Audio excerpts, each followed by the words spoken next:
Hello, I'm Suhasini Desai and I will be introducing problem-based learning, very popularly called as PBL today. PBL is an inductive teaching learning method. It is a active learning method which is completely student-centric or learner-centric. What is PBL? Students are confronted with an open-ended, ill-structured, real-world problem. Students are given this open-ended, ill-structured problem. They work in teams to identify learning needs, to work out the plan, how to solve the problem, and they develop a viable solution. And finally, they present it in the form of a report as well as oral presentation. Instructor teacher acts as a facilitator rather than primary source of information.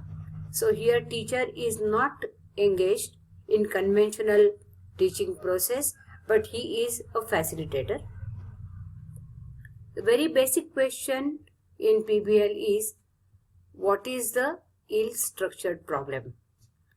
These problems require more information for understanding the problem than is initially available. So basically, the group of students is actually defining the problem, making the basic requirement of the problem very clear.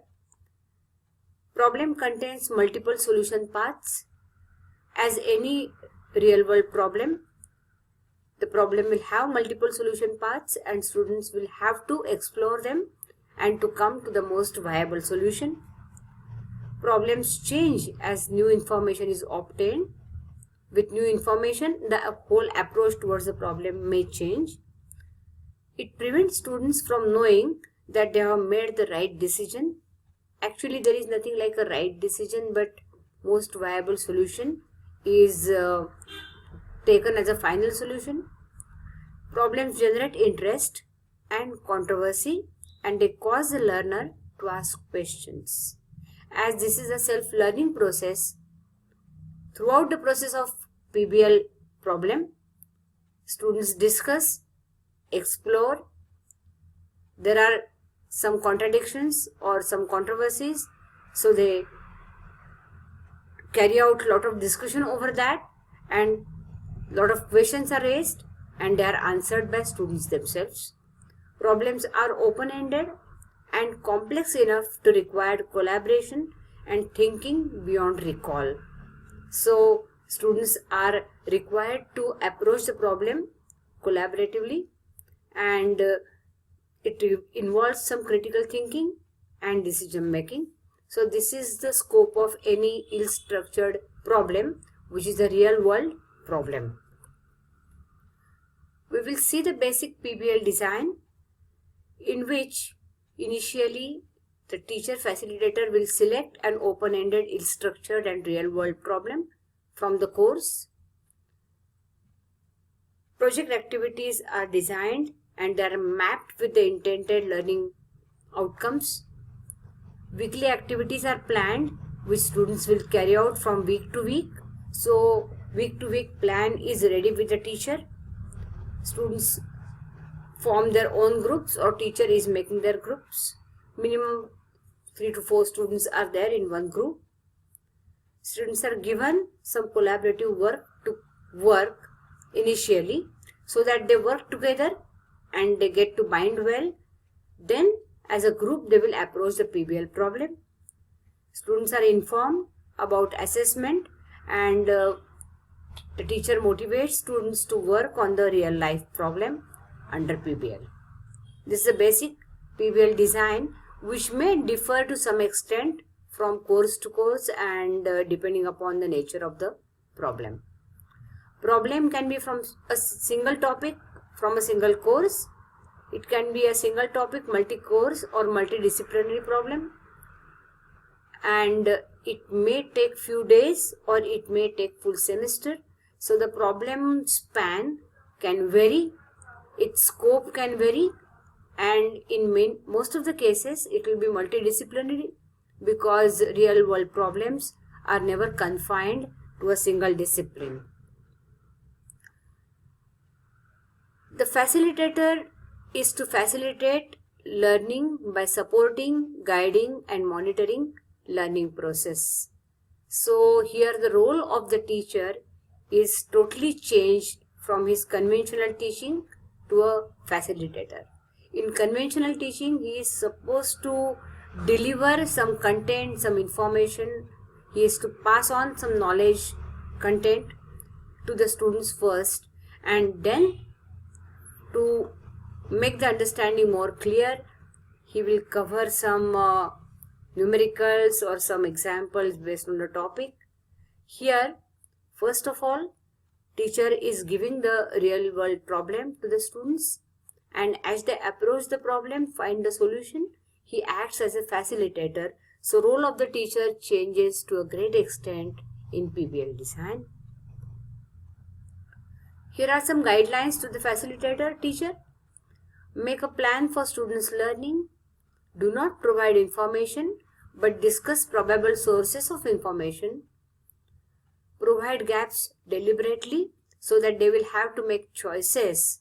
You are not supposed to give the correct path guideline or correct solution to the students, but you are supposed to make some gaps so that they will explore more and more on their own. And the entire learning happens only through this exploration, self-inquiry in the problem. Observe the students for indirect assessment. In PBL, there is direct as well as indirect assessment by teacher and peers too. So you have to observe them in a group. Students are needed to work beyond their contact hours to complete the project activities. Many of the activities under PBL can be carried out and are carried out outside the classroom, maybe in the field too, and students are required to work beyond the contact hours. However, supervision and evaluation is planned within contact hours. Within contact hours, facilitator will supervise and evaluate the students, and not only this, the primary function of the facilitator will be to guide them for PBL design, PBL problem. What are the benefits of PBL to the students? There are many benefits to the students. Students work in teams, so team spirit is built up. They manage project and they are holding the leadership roles, so leadership qualities are developed. Many times when the PBL problem is given to the group of students, a natural leader evolves and leadership and ownership is taken by different students, and this will actually highlight their skills, their own natural abilities to the teachers. Oral and written communication is improved. Self-awareness and evaluation of group processes is done throughout the PBL problem. They work independently and they are working as a team. So this ability to work in a team and work on your own is developed. Critical thinking and analysis is required in PBL problem. So these abilities are developed. Explaining concepts is required. Self-directed learning happens throughout the process. Applying course content to real-world examples. They go through this entire experience as they go through the PBL problem. This is what exactly they are going to do in their actual professional life. So they are prepared for that in PBL. Researching and information literacy is developed because they are required to find out the information and do research to approach the PBL problem. Problem solving across disciplines is developed, a very essential quality of a professional.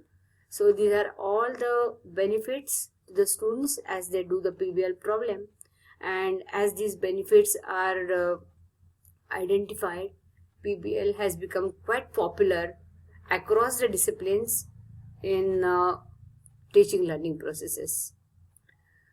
Now, beyond the benefits to the students, PBL addresses many soft graduate attributes that we as teachers are supposed to be covering in our NBA process. In NBA accreditation process, we are also required to address these issues, and it is very difficult to address all the outcomes or the graduate attributes in conventional teaching learning. So PBL is a great tool to address these outcomes, to assess them and to bring them forth very effectively. So PBL is a very good help in the accreditation process too to the teachers. Thank you.